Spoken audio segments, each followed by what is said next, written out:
Hi, everybody. This is David Nevins, and welcome to City Biz.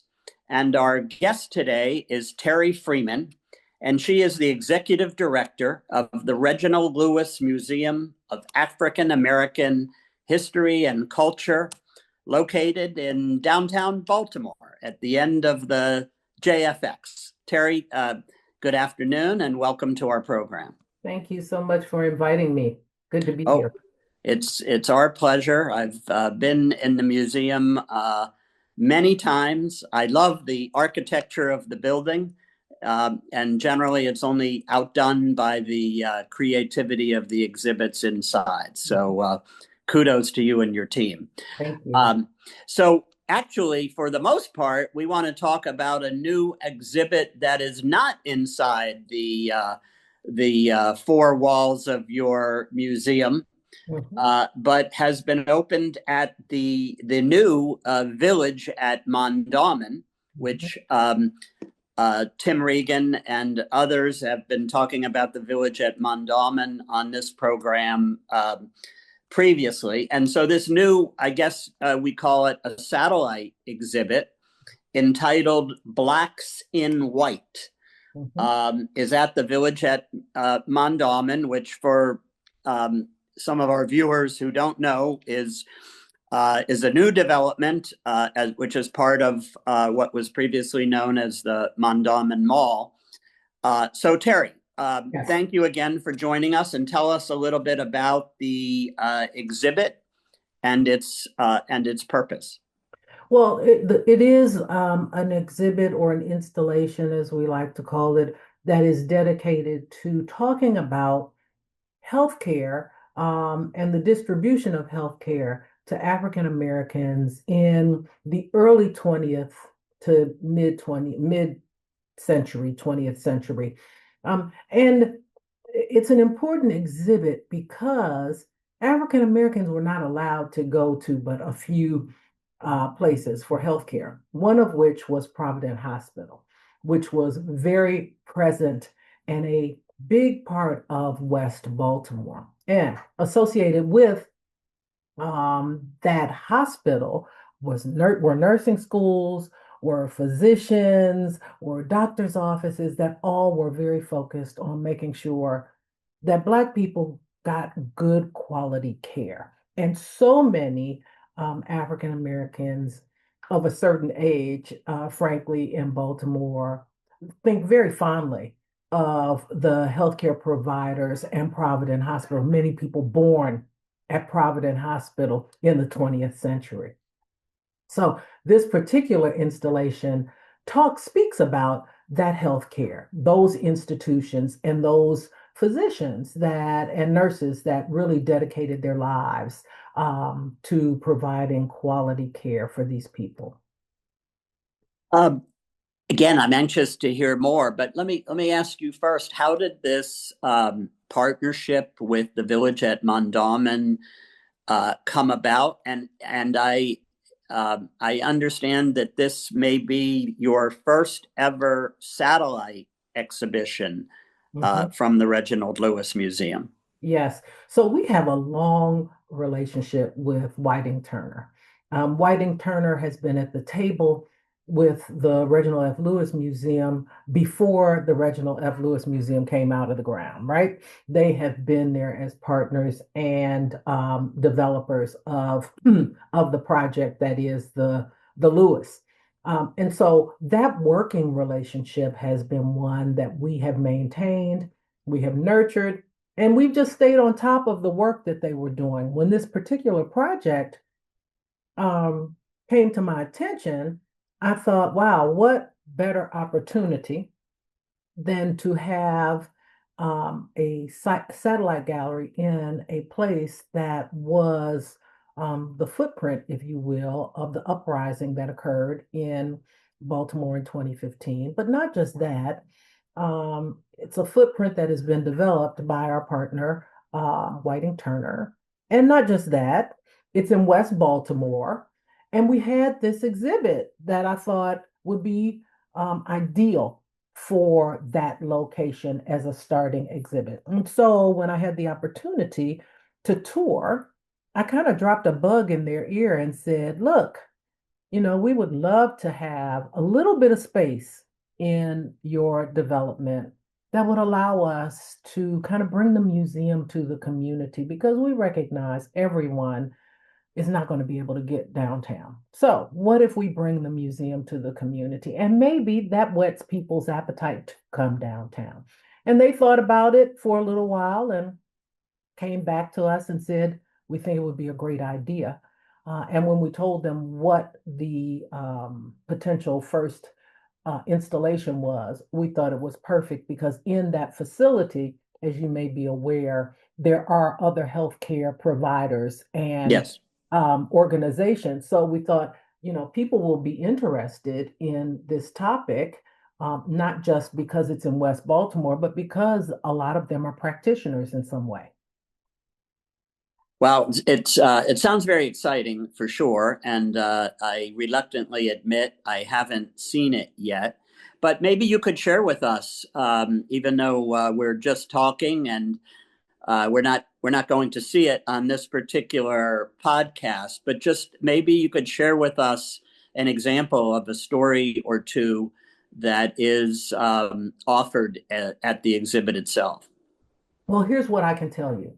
I can tell you that it does center the work of Provident Hospital and Provident Hospital being on an anchor of West Baltimore, and not just an anchor for sometimes we think of these hospitals that are in what may now be communities that look very different than they did in the 20th century, as serving people who couldn't get care for economic reasons. That wasn't the case. Provident was serving people not for economic reasons, but for racial reasons. There were limited places that people could go. Sinai Hospital was one, Provident was the other. And so we center Provident Hospital. We center one of the very prominent nursing schools where we actually had the opportunity to have the last graduating class of nurses come visit the museum when that exhibit was in the President and Pratt Museum. And they actually dropped off information that we would never have been able to have in our collection had we not been able to reach out to these women who now are in their 80s and 90s. So it's these institutions, and it does focus on the stories of the institutions and the people that came through the institutions and the prominent physicians in the community that went above and beyond to serve because they had to. And they did it with the type of care that was the quality care that you would expect anybody to receive in a healthcare setting.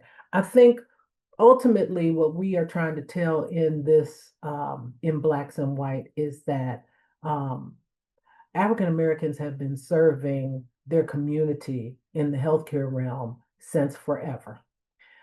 It has been a cornerstone of professionals in the African American community, those people who were doctors and nurses. And they were seen as not just doctors and nurses, but they were also seen as friends to the community. This was a time when you could go to the doctor's office. It didn't matter if you had an appointment or not. You could go into the doctor's office and get care. This was a time when doctors were still making house calls.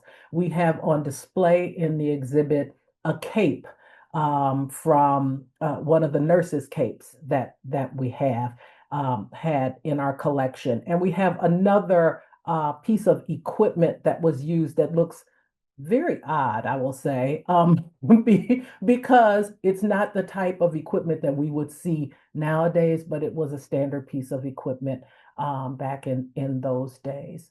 And again, we tell the stories of some of the individuals that are in the exhibit. And I don't want to give too much away because we want people to go see the installation. No, it's a fascinating story. I have been fascinated not only by the story you're telling, but many others that I've heard about some of Baltimore's, I guess I might call it checkered past. But at the same time, there is a lot of light at the end of the tunnel, and Sure. the good quality work done by these healthcare workers. Absolutely. And I wouldn't say that, I guess I would say that Baltimore's history as it relates to the delivery of healthcare to Black people is not unusual. We have to remember that Baltimore is located in Maryland, and Maryland is a part of the South. It's below the Mason-Dixon line. So Right, we have to understand that what we were seeing in Baltimore was not unusual in cities throughout the South. right. So, Terri, let me ask you.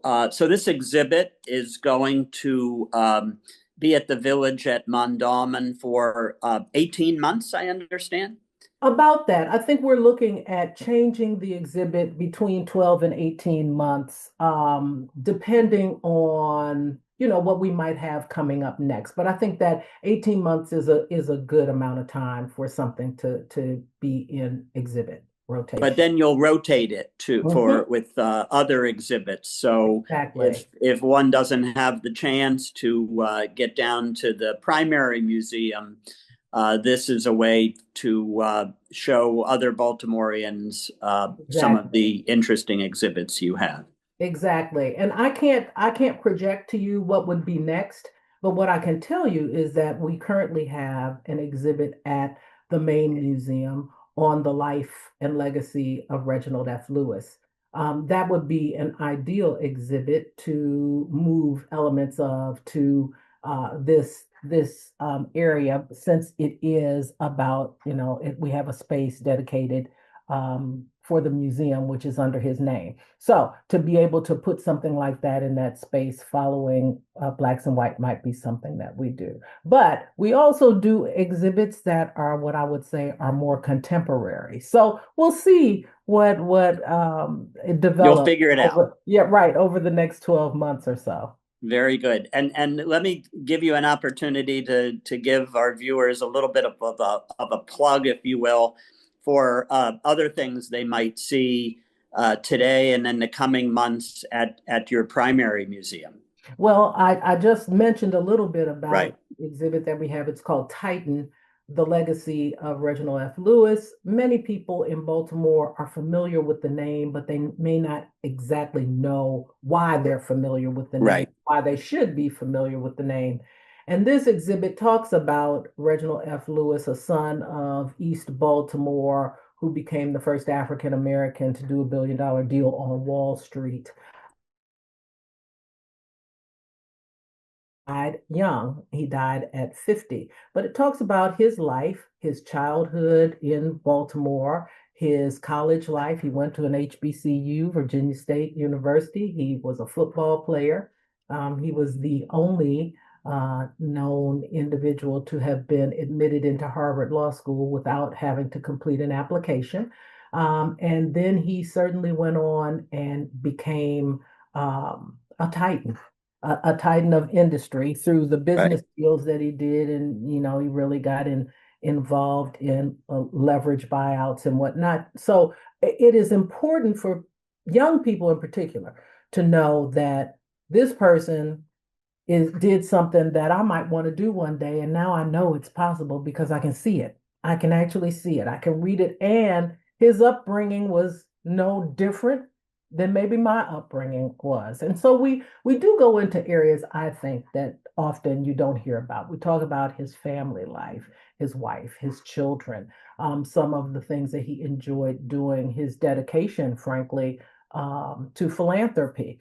And so that exhibit exists right now at the museum. Additionally, we have an exhibit that talks about the 1964 Civil Rights Act and the involvement of local media in ensuring that that act was actually passed. And then finally, we have our permanent gallery, which really covers hundreds of years of history of the state of Maryland and the African American experience over those hundreds of years. So we have a lot of information that covers a lot of different areas that we think people will find interesting. And we're constantly updating our gallery. So in that permanent gallery, while this is old information, it's historic information, it's a new installation in the permanent gallery on lynching in Maryland and the history of lynching in Maryland. And it's a tribute to those people, it is an honor, a memorial in a way to those who were actually lynched in the state. And it's very interactive. So I would encourage people to come to the museum and see all of those exhibits that I just mentioned. Yeah, I for one will be sure to do that. Let me just ask you in for the last word. You've talked about the relationship you've had with Whiting Turner and Tim Regan, their CEO. Just again, just in closing, speak to the potential importance of this partnership and being able to have a satellite gallery, if you will, Mhm. to tell these important stories. Yeah, I think for so long people think of going to the museum, right? And we expect people to come to us. And most people will come, many people will come to us. But the fact of the matter is, everyone will not have that opportunity. And for a museum like the Lewis, that is a culturally specific museum that talks about the African American experience, we think it is a good idea to see how we can have tentacles out into the community. Again, Whiting Turner has been such a wonderful community partner. This was an easy conversation to have with them about giving us a little bit of space in their development, but it also kind of puts us on a track to think about where else could we do this in community, because we want people to think about the Lewis not just as the big black building on the corner of President and Pratt, but to think of the Lewis as a part of the community. And so, in addition to obviously the exhibits that we do, we also do a lot of programming that is more community based, I would say. But we have now, I think, a great opportunity with this blueprint that we have started at the village at Mondawmin to be able to take that to some other places where we might be able to have an installation of some sort. It's exciting to me because I'm always interested in getting a little bit closer to the people. And you can't always do that through the big building that you have all your collections at. Right. Well, Terri Lee Freeman, thank you so much for your time today. It's a fascinating conversation. Thank you. And our guest today has been Terri Freeman, as I mentioned, and she is the executive director of the Reginald Lewis Museum of African American History and Culture, which is not only right downtown, but as we've been talking about, you may see a fascinating exhibit at the village at Mondawmin as well. So visit both, may I suggest. This is David Nevins for City Biz, and thank you so much for joining us today.